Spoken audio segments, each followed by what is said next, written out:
Assalomu alaykum va rahmatullohi va barakotuh.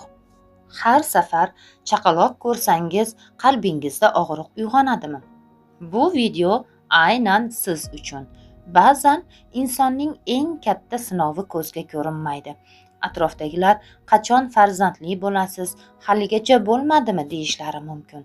Ammo ular qalbingizdagi duolarni, ko'z yoshingizni va tunlarni qilgan iltijolaringizni bilishmaydi. Agar bugun siz ham farzand kutayotgan bo'lsangiz, bir narsani unutmang. Alloh sizni unutmagan.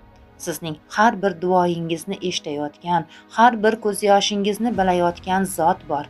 Sizning sabringiz ham, umidingiz ham Allohning ilmidadir.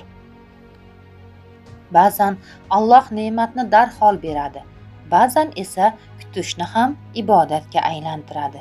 Shuning uchun umidingizni yo'qotmang, duo qilishdan charchamang, tavakkulni tark etmang. Va bugun bag'rida farzandi bor insonlardan ham bir iltimos.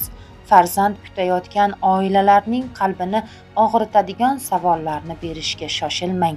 Ba'zan bir og'iz so'z yillar davomida unutilmaydigan yara bo'lib qolishi mumkin.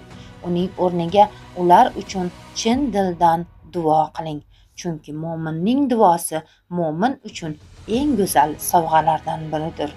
Sizningcha sinov paytida insonga eng ko'p kuch beradigan narsa nima? Duo, sabr yoki tavakkul? Fikrlaringizni izohlarda yozib qoldiring.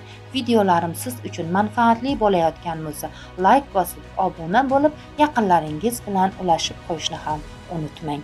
E'tiborlaringiz uchun rahmat.